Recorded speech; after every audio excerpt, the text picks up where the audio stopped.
श्रीमद् भागवत के संपूर्ण संदर्भ में कहीं भी राधा रानी का नाम नहीं है, कहीं भी किशोरी जी का नाम नहीं है। क्यों नाम नहीं है? श्री सुख मूर्छित भय मास शठ। मैंने एक दिन कथा में बताया था कि सुखदेव जी कौन हैं? श्री राधा रानी के ही सुख पक्षी हैं। सुखदेव जी महाराज जब परीक्षित को कथा सुनाने के लिए बैठे तो पहले ही निश्चय करके बैठे हैं कि मैं श्री किशोरी जी का, राधा रानी का नाम नहीं बोलूंगा।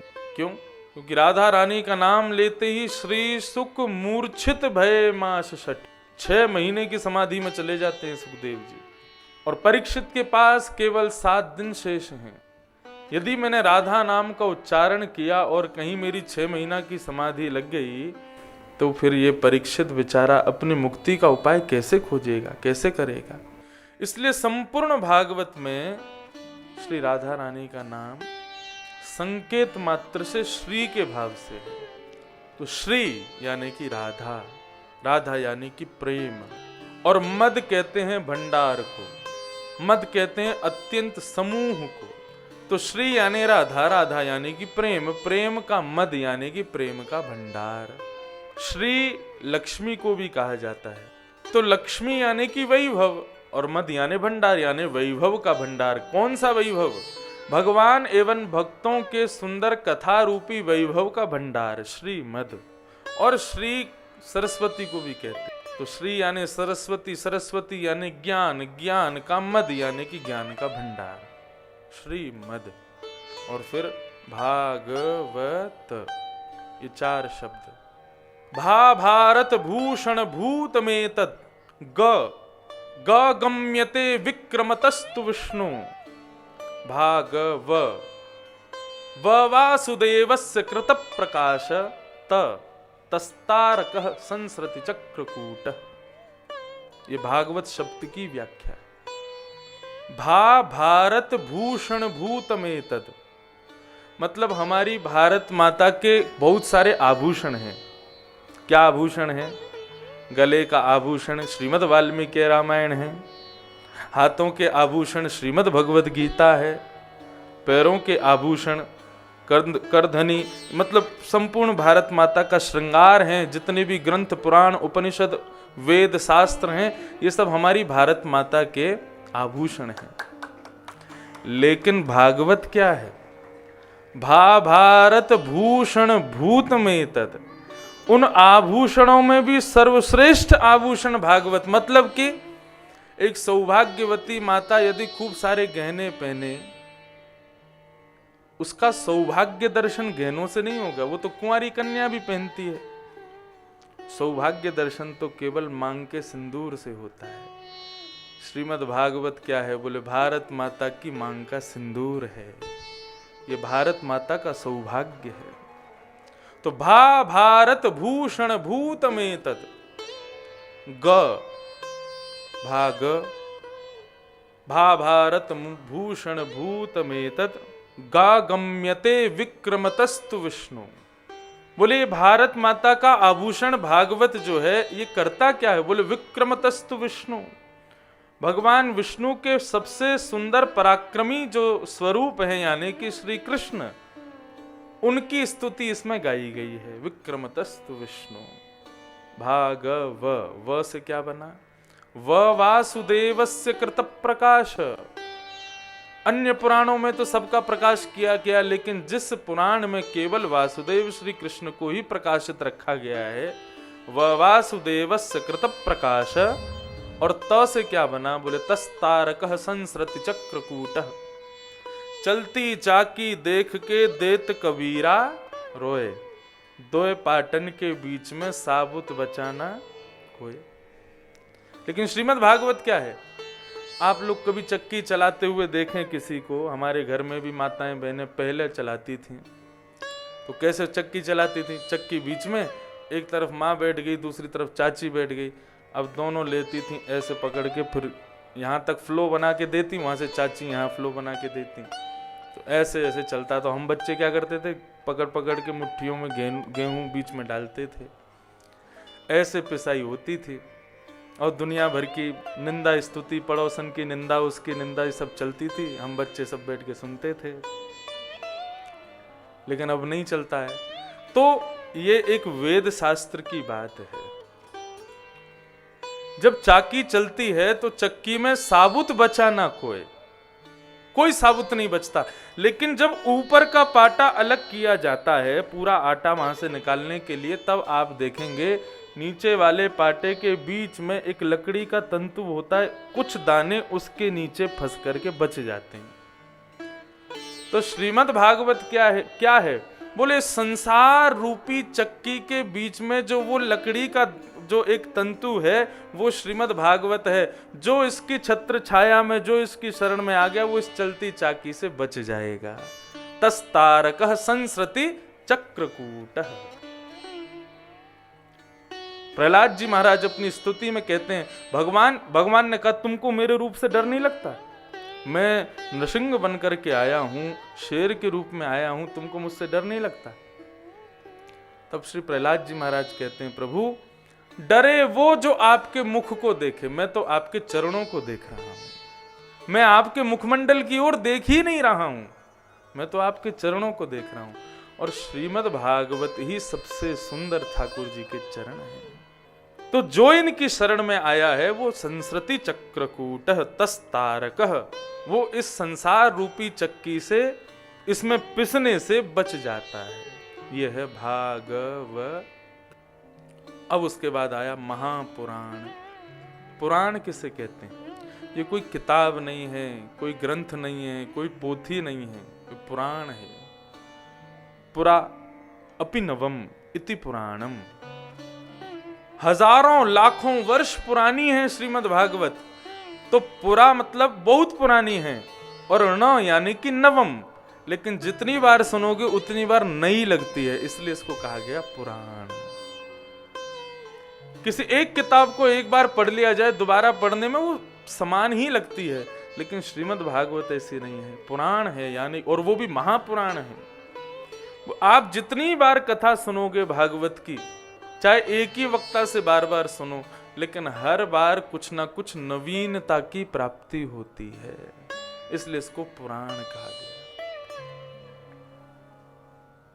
श्रीमद् भागवत महापुराण। तो मेरा तात्पर्य आज इस विषय से शुरू करने का केवल इतना है कि श्री यानी कि राधा, भगवान ने अपनी इकन्नी उंगली पर गिरिराज पर्वत धारण कर लिए। कितने लंबे हैं? 7 कोस लंबे चौड़े गिरिराज। 7 कोस, एक कोस में 3 किलोमीटर होता है। तो 7 कोस लंबे चौड़े गिरिराज पर्वत को हमारे बालकृष्ण प्रभु ने अपनी नख पर धारण कर लिया। लेकिन वास्तविकता में ये भगवान ने नहीं उठाया है। किसने उठाया है? तब श्री जयदेव गोस्वामी जी अपने गीत गोविंद में इसका भेद खोलते हैं। जो अगले वर्ष 2022 में हमारे गिरधर लाल जी का उत्सव है, 11 से 17 जनवरी, वो है जगन्नाथपुरी में। और वहां पर विशेष रूप से जो 7 दिन कथा चलेगी, उस कथा में गीत गोविंद का ही विषय रहेगा। जो जयदेव महाप्रभु ने गीत गोविंद गाया है, अष्टपदी जयदेव महाप्रभु की, अद्भुत है। तब उसमें गीत गोविंद में श्री जयदेव महाप्रभु कहते हैं, अभिनव जल धारा मंदर, अभिनव जल धारा सुंदर, धृत मंदर, श्री राधा मुख चंद्र टकोर, जय जय देव हरे। श्री राधा मुख चंद्र चकोर, जय जय देव हरे। गीत गोविंद का यदि पाठ किया जाए ना, तो रोंगटे खड़े हो जाते हैं, इतना सुंदर है गीत गोविंद। और एक अष्टपदी नहीं, अनेकों अष्टपदी लिखी हैं। और गीत गोविंद की विशेषता यह है कि इनकी हर अष्टपदी की 8 पद लिखते थे, हर 8वां जो पद है वो भगवान ने लिखा है। जयदेव महाप्रभु इनका ये बयान ही कर रहे थे। भगवान के ऐसे अद्भुत भक्त थे, विद्वान थे, श्री जगन्नाथ महाप्रभु को अपना इष्ट मानते थे। एक बार एक व्यक्ति, बंगाल के रहने वाले, वो जगन्नाथ भगवान के पास गए और भगवान से जाकर के कहा कि प्रभु मेरी बेटी के लिए सुयोग वर बताओ। तो जगन्नाथ भगवान ने कहा कि हमारा अत्यंत प्रेमी भक्त जयदेव, वो आपकी बेटी के लिए सुयोग वर है। जयदेव महाप्रभु के पास जाकर के उस व्यक्ति ने कहा हमारी बेटी से ब्याह करो। बोले हम तो सन्यास ले रखे हैं, हम तो ब्रह्मचारी, हम ब्याह नहीं करेंगे। तब उन्होंने कहा भगवान जगन्नाथ ने आज्ञा की है कि हमारी बेटी से ब्याह करो। ठीक है, आपके कहने से ब्याह कर लेंगे, लेकिन ब्याह तो करते थे, रहते थे ऐसे जैसे कोई भाई बहन के साथ रहता है। ना तो उसकी तरफ कभी देखना, ना उससे कभी मिलना, ना उसके पास कभी बैठना, ना कभी कोई वार्ता करना। लेकिन जयदेव महाप्रभु के नित्य साथ में उनकी पत्नी रहती थी। जयदेव प्रभु का एक नियम था कि वो वृक्षों के नीचे बैठ करके अपनी रात्रि गुजारा करते थे, और एक रात जिस वृक्ष के नीचे बैठे, दूसरी रात दूसरे वृक्ष के नीचे बैठते थे, और कुछ नहीं करना, पूरे दिन केवल भगवान के सुंदर स्वरूप का वर्णन करना। तो जब इसी पद को लिख रहे थे, अष्टपदी को, तब ठाकुर जी के सुंदर रूप का वर्णन करते हुए जयदेव महाप्रभु लिखते जा रहे थे। लिखते लिखते 8वीं पद लिखना चाह रहे थे, लेकिन लिख नहीं पा रहे थे। तब किसी कारण से बाहर गए, थोड़ा सोच के आऊं, लौट करके आए तो 8वां पद लिखा हुआ मिला। तो श्री जयदेव महाप्रभु अपनी अष्टपदी में कहते हैं अभिनव जलधर मन। और तीसरी बात क्या कह रहे हैं ठाकुर जी, श्री राधे जू की कृपा सो मैंने गिरिवर लियो उठाए। श्री राधा रानी की कृपा सो मैंने गिरिवर लियो उठाए। श्री जी की कृपा, विलक्षण कथा है गर्ग संहिता की, सावधानी से सुनो। गर्गाचार्य जी महाराज जब नामकरण करने के लिए आए ठाकुर जी का, तो भगवान का नाम इदानीम कृष्णताम गतः, इसका नाम मैं कृष्ण रखता हूं।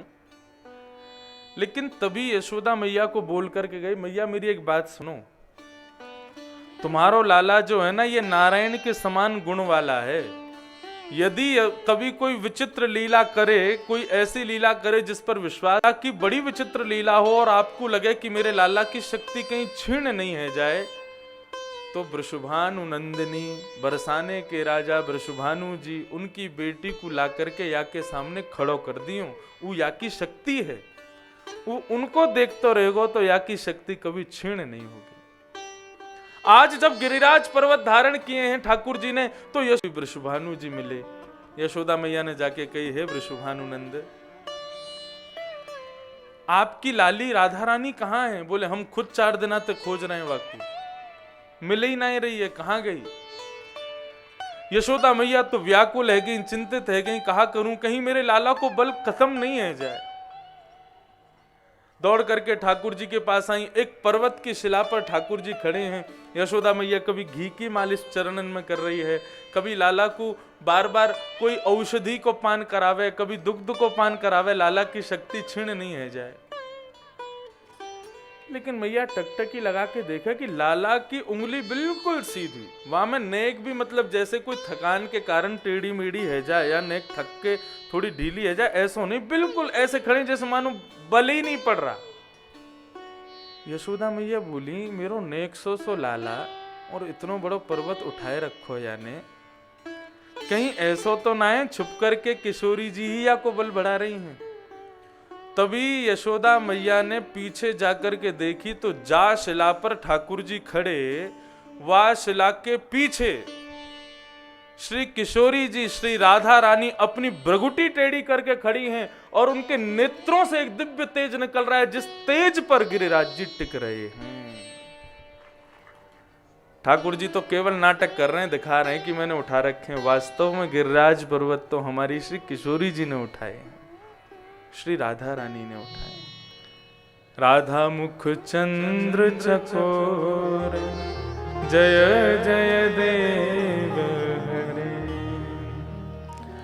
ऐसी श्री राधा रानी के मुख के चंद्र के चकोर हैं श्री ठाकुर।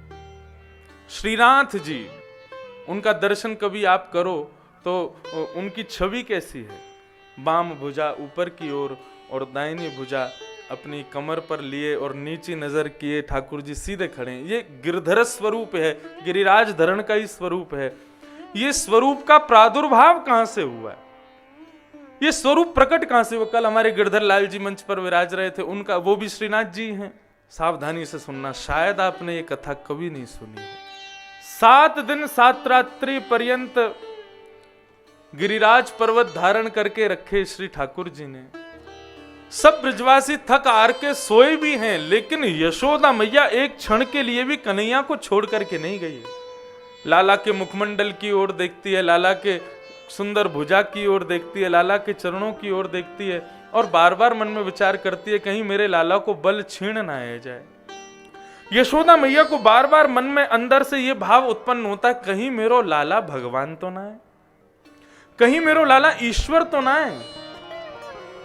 लेकिन तभी अपने नेत्रों को मीटते बोले ना ना, मेरो लाला भगवान ना, ये तो मेरो लाला ही है, ये तो मेरो नेक्सो कनुमा ही है। तो भगवान के 7 दिन 7 रात्रि पर्यंत दर्शन करते हुए बार बार मैया के हृदय में आता है कि मेरा कृष्ण कहीं भगवान तो नहीं है। और भगवान का भाव रखते ही यशोदा मैया के नेत्र सजल हो जाते हैं। बोले यदि लाला होगो तो केवल मेरो है, और भगवान होगो तो पूरे विश्व को है जाएगो, और मेरो लाला पूरे विश्व को हो ये मुकु मंजूर ना है। 7 दिन 7 रात्रि पर्यंत बाद जब समस्त वृंदावन को प्रस्थान कर गए ब्रजवासी, तब 7 दिन तक केवल 2 लोग थे जो सोए नहीं थे, एक तो ठाकुर जी और दूसरी यशोदा। यशोदा मैया वृंदावन आई, आकर के भोजन आदि सब किए, तब लाला से बोले लाला चल तू आज मैं और तू दोनों सोए ना है, बहुत हार गए थक गए, दोनों संग सोएंगे। तो मैया से लिपट के और लाला उनके कक्ष में जाकर के सो गए।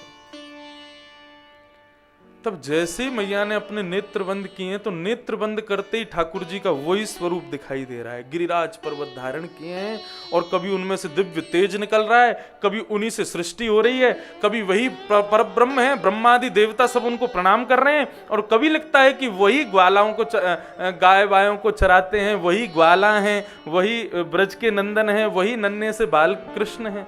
मतलब कभी तो अपने पुत्र का दर्शन और कभी अपने पुत्र में ही भगवान का दर्शन। ये स्वरूप विचलित करता है यशोदा को। भगवान 11 वर्ष के हुए और जब ब्रजमंडल छोड़ करके चले गए, और उसके 100 वर्ष बाद, ब्रजमंडल छोड़ने के 100 वर्ष बाद यशोदा से मिलते हैं। फिर 100 साल तक मिले नहीं भगवान यशोदा से। 100 वर्ष बाद कहां मिलते हैं? कुरुक्षेत्र में। कुरुक्षेत्र में सूर्य ग्रहण के समय भगवान अपनी समस्त द्वारिका नगरी को लेकर पहुंचते हैं और ब्रजवासी भी सब वहां पहुंचते हैं। तभी भगवान को पता चलता है कि पूरा ब्रजमंडल कुरुक्षेत्र आया है। यशोदा को पता चलता है मेरा कन्हैया यहां आया है। तब यशोदा मैया अपने लाला से मिलवे जावे। अब बूढ़ी हो गई है मैया, नेत्रों से दिखाई देता नहीं है। तब ठाकुर जी अपने हृदय से लगा के यशोदा मैया को अपने समस्त परिवार से मिलवाते हैं। इतनी सारी पटरानियां खड़ी हैं। मैया के लाला ये इतनी सारी बहू कौन की हैं? बोले मैया सबरी मेरी है। कितनी है? बोले 16,108। बोले इतने ब्याह कर लिए थे ना? बोले तू ही तो रोज दीपक दान करती वहां में जमुना जी में, और रोज कहती मेरे लाला को कोई की नजर ना लगे, मेरो लाला सदैव ऐसे ही बनो रहे, जब तक सूरज चंद्रमा रहे मेरे लाला को खूब नाम रहे। हे यमुना मैया मेरे लाला के बहुत सारी मलुक मलुक बहू आ जाएं। आ गई सबरी बहू। मैया बड़ी खुश भैया, लाला के इतने सारे ब्याह भये। फिर भगवान के पुत्र आते हैं मैया को प्रणाम करने। मैया ये सब मेरे पुत्र हैं। भगवान की प्रत्येक पत्नी से 10 पुत्री और 1 पुत्र। और भगवान के पौत्र भी हैं। अब ऐसी विलक्षण लीला कल की कथा में आप लोग सुनेंगे। भगवान का नाती 25 साल का, भगवान का पुत्र 50 साल का और भगवान 16 साल के। मतलब नाती 25 साल का, पिताजी 50 साल के और दादाजी 16 साल के। भगवान पर काल का कभी असर होता नहीं, वो 16 वर्ष के ही रहते हैं हमेशा। भगवान के कभी दाढ़ी मूछ कुछ नहीं आती। भगवान सदैव 16 वर्षीय रूप में ही रहते। अब सबसे मिल ली जब यशोदा, तो भगवान ने कहा अब सब लोग जाओ, मोए और यशोदा मैया आपस में बात करने दो। सब चले गए। तब ठाकुर जी यशोदा के पास बैठे हैं, यशोदा के सिर में अपना गोद में अपना सिर रख करके लेटे हुए हैं। 100 वर्ष बाद मैया मिली है। भगवान से बात करते करते भगवान अचानक उठ के बैठ जाते हैं और मैया से कहते हैं, मैया एक बात पूछूं? बोले पूछ। जब मैं ब्रजमंडल में रहो करतो, गैया चरावे जायो करतो, यदि समय से नेक भी विलंब गैया चरा के आतो तो मैया तेरे प्राण निकर जाते। मेरो कन्हैया कहां गयो, मेरो कन्हैया कहां गयो। कालिया नाग को मारवे के काजे में काली दह में कूद गयो तो तू बेहोश है गई मेरे वियोग के कारण। तेरो इतनो प्रेम मेरे प्रति कि एक क्षण के लिए भी, एक पल के लिए भी मैं तेरे नेत्र नेक दूर जाऊं तो तू व्याकुल है जाए। लेकिन मुझको आश्चर्य यह बात को है कि 100 वर्ष है गए मेरे दर्शन किए बिना, तू आज तक जीवित कैसे है? मुझे तो वही दिना लग रही जातना ब्रज छोड़ के गयो, मैं बार बार यही सोच रहा हूं मेरी मैया कैसे रहेगी, मेरी मैया कैसे रहेगी। लेकिन आज मुझको देख के ऐसा लग रहा हो है कि तो पे ज्यादा असर भयो ना मेरो जावे को। यशोदा मैया के नेत्र सजल हो गए। वो कन्हैया से कहती है, कन्हैया तू जादना ब्रज छोड़ के गयो ना, मेरे प्राण तो वही समय निकलवे वारे। और ऐसा ना है कि मैंने प्राण निकारे ना, कितनी बार प्रयास कियो कि मैं या संसार छोड़ के चली जाऊं, तेरे बगैर कैसे जीऊं। लेकिन तेरो एक निगोरो रूप मेरे चित्त में बैठो है, जब जब नेत्र बंद करूं तब तब मुझको वही दिखाई दे। ठाकुर जी बोले कौन सा रूप? तब मैया के आ मुझको आलिंगन कर मुझको हृदय से लगा, तब तो को वो स्वरूप दिखेगा। जैसे ही मैया को हृदय से लगाया तो मैया के हृदय का जो गिरधर स्वरूप है वो ठाकुर जी को दिखने लगा। यही वो स्वरूप है जिसके कारण यशोदा आज तक जीवित है। भगवान के नेत्र सजल हो गए और भगवान ने यशोदा के ही चित्त के स्वरूप को अपने हृदय में विराजमान कर लिया। और जब कलियुग प्रारंभ हुआ, कलिकाल प्रारंभ हुआ, लोग गिरिराज पर्वत की महिमा भूल गए। जिस पर्वत को भगवान ने पूजा, उस पर्वत पर हम लोगों ने उसकी महिमा जानना बंद कर दिया। तब भगवान ने उसी गिरिराज पर्वत से अपनी यशोदा मैया के हृदय के स्वरूप श्रीनाथ जी को इसी कलिकाल में पुनः प्रकट कर दिया। तो ये जो श्रीनाथ जी हैं, ये कौन हैं? ये यशोदा के हृदय के स्वरूप हैं, जिनको कलयुग में भगवान ने हम आप सब लोगों को दर्शन देने के लिए प्रकट किया। तो ये जो गिरधर स्वरूप है, ये यशोदा के लोल्य भाव के स्वरूप हैं। इसलिए जो भी श्रीनाथ जी के सेवक होते हैं या श्रीनाथ जी की सेवा करते हैं, उनको यशोदा का ही स्वरूप माना जाता है। हमारे लाला का जब जन्मदिन होता है 15 या 14 जनवरी, मकर संक्रांति, तो गत वर्ष में भी नाथद्वारा में था, तो वहां के वैष्णवों ने पकड़ करके मुझको ही चुनरी आदि पहना के नथनी वतनी सब पहना दी थी मेरे को। बोले आप ही यशोदा हो। फिर वो तो मैंने कि भैया मुझको शर्म आ रही है, मेरी मैया कर देगी आरती लेकिन मैं नहीं करूंगा। तब नहीं, फिर भी आरती करते समय मुझको चुनरी तो पहना ही दी। बोले आज लाला को जन्म भयो है, आज आपको पूर्ण रूपेण यशोदा बनना ही पड़ेगा। तो ये जो गिरधर स्वरूप है ये साधारण नहीं है। मेरो मन गिरधर छवि पे ललित त्रिभंगी चाल पे चल के चिबुक चारु गड़ी ठटक्यो गिरधर छवि पे अटक्यो मेरो मन गिरधर छवि पे अटक्यो। इस पद के पीछे की कथा बड़ी अद्भुत है। श्री कृष्णदास जी आगरा गए थे और आगरा में उनको एक स्वर सुनाई दिया। आगरा की गली में उनको कहीं स्वर सुनाई दिया, तो स्वर को सुनते सुनते जैसे ही पहुंचे तो कहां पहुंचे, एक वैश्यालय में एक वैश्या नाच रही थी और गा रही थी। उसके सुंदर स्वर को सुनकर के श्री कृष्णदास जी अति प्रसन्न हो गए। भगवान के सखा थे इसी कलिकाल में, अष्ट सखाओं में एक सखा श्री कृष्णदास। जब उस वैश्या के स्वर को सुना तो कृष्णदास जी ने कहा, ये वैश्या अपने स्वर से इन हाड़मांस के पुतलों को प्रसन्न कर रही है। यदि ये स्वर श्रीनाथ जी को सुना दिया जाए, हमारे गिरधर लाल जी को सुना दिया जाए, तो इसका गाना, इसका नृत्य करना सफल हो जाएगा और हमारे ठाकुर जी को एक सुंदर वस्तु प्राप्त हो जाएगी।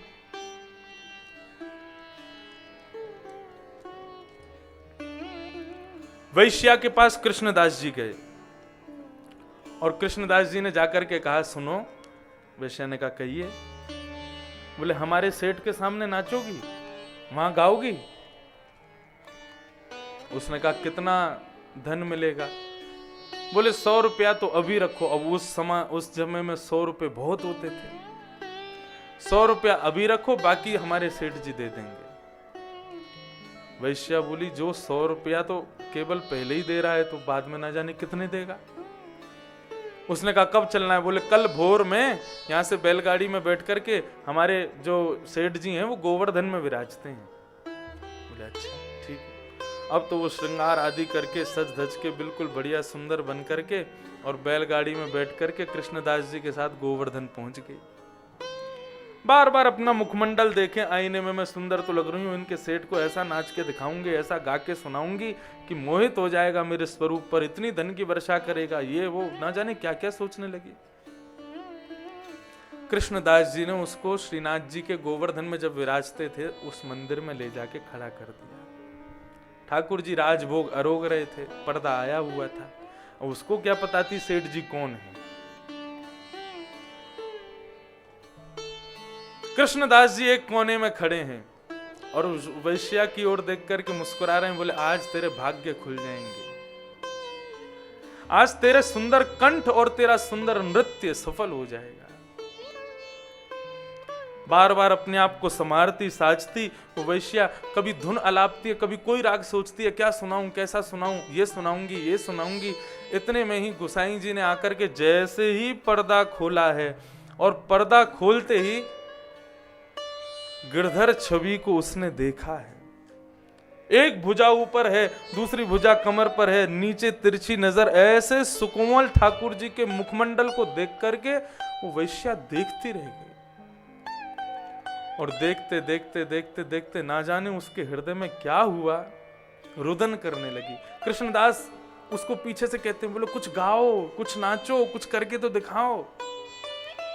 हाथ पैर कांपने लगे। कृष्णदास से कहने लगे कि जिस नृत्य से मैंने संसार को प्रसन्न किया, उस नृत्य को मैं इनके सामने नहीं परोस सकती। वो नृत्य अशुद्ध हो चुका है। जिस कंठ से मैंने पूरे विश्व को प्रसन्न किया, वो कंठ में इनके सामने प्रयोग नहीं कर सकती, वो अशुद्ध हो चुका है। अब आप ही कुछ गा दीजिए। तब कृष्णदास जी ने ये पद गाया और इस पद पर उस वैश्या ने नृत्य किया। मेरो मन, 2 मिनट गाइए, बहुत सुंदर। अपने हृदय में गिरधर स्वरूप को स्मरण करते हुए आज रास की भूमिका में प्रवेश करने से पहले खुद को गोपी मान लीजिए, खुद को गोपी बना लीजिए। मेरो मन गिरधर छवि पे, मेरो मन गिरधर छवि पे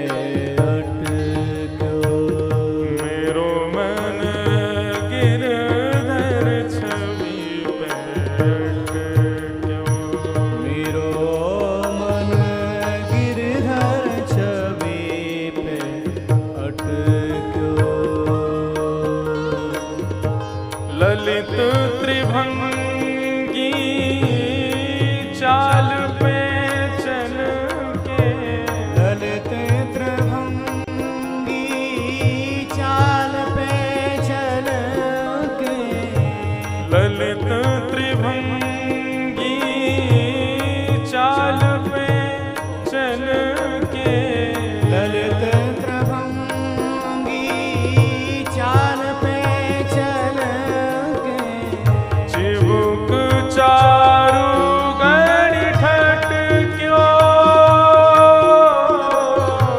चिबुक चाल गणि ठट क्यों, चिबुक चारु गणि ठट क्यों, चिबुक चारु गणि ठट क्यों, मेरो मन गिरधर छवि मेरो मन गिरधर छवि पे हट क्यों, ओ मेरो मन गिरधर छवि पे अट क्यों, मेरो मन गिरधर छवि पे हट क्यों।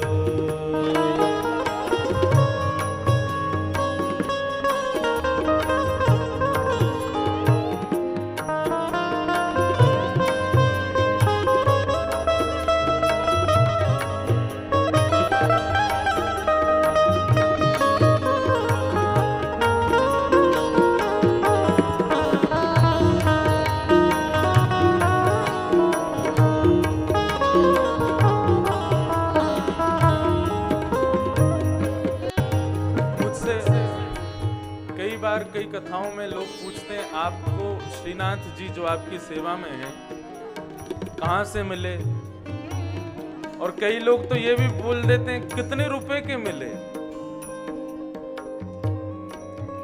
हम आपके बेटे को देख के, छोटे से बालक आपकी गोद में हो, उसको देख के बोले कितने रुपए का लेके आए हो, इसको बुरा लगेगा कि नहीं? कभी भी ठाकुर जी का मूल्य नहीं पूछते। ये तो आवत प्रेम के मोल हैं, मैंने लियो री गोविंदा मोल।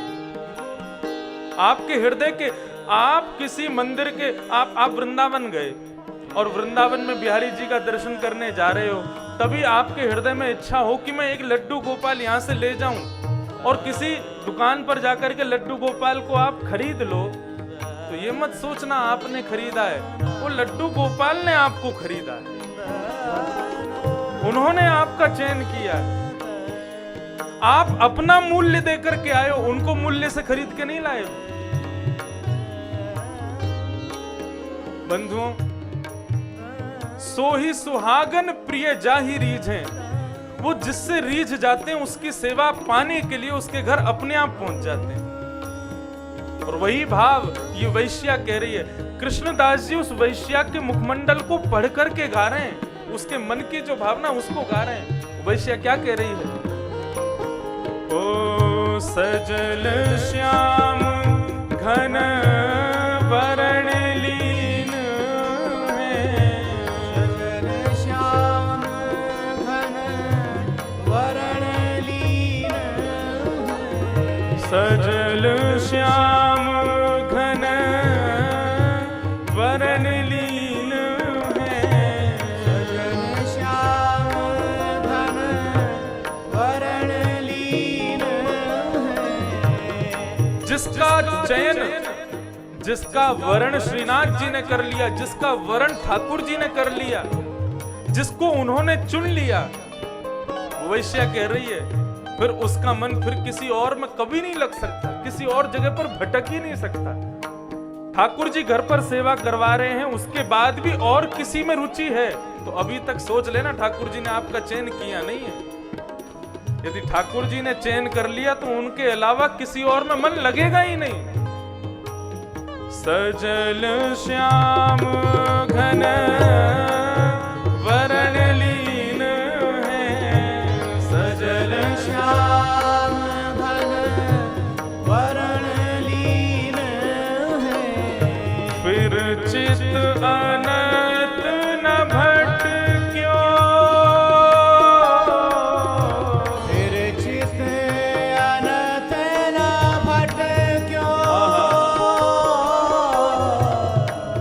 वैश्या के नेत्रों से आंसू निकल रहे हैं और कृष्णदास जी की ओर कह रही है कि अब मैं यहां से वापस नहीं जा सकती, इनको छोड़ के नहीं जा सकती, लेकिन क्या करूं, इस शरीर से इनको पाना भी नहीं चाहती हूं क्योंकि मेरा शरीर अब दूषित हो चुका है। संसार के लोगों ने खूब शोषण किया है इसका, इस झूठी वस्तु को मैं इनको प्रदान नहीं कर सकती, आप ही आज्ञा करो, मैं क्या दूं इनको।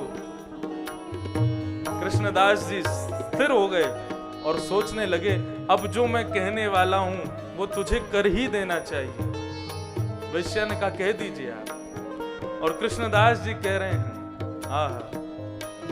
बोले तू शरीर नहीं दे सकती अपना, लेकिन अपने प्राण ठाकुर जी को दे सकती है।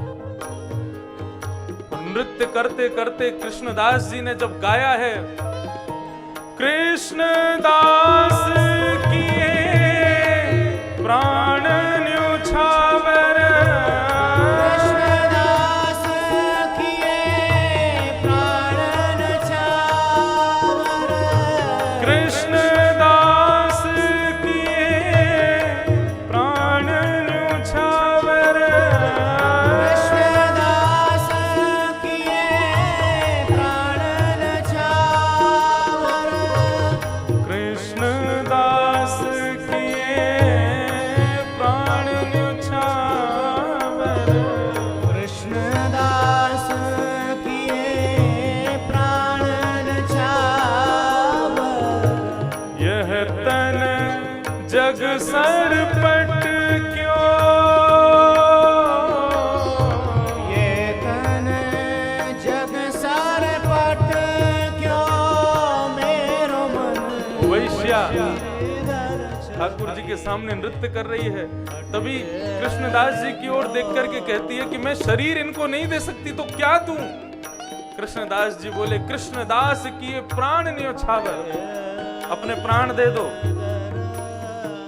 श्री गिरधर स्वरूप को, श्रीनाथ जी को देखते देखते देखते देखते उस वैश्या ने वहीं अपना शरीर त्याग दिया और दिव्य आत्मा का रूप धारण करके श्रीनाथ जी के स्वरूप में प्रवेश कर गई।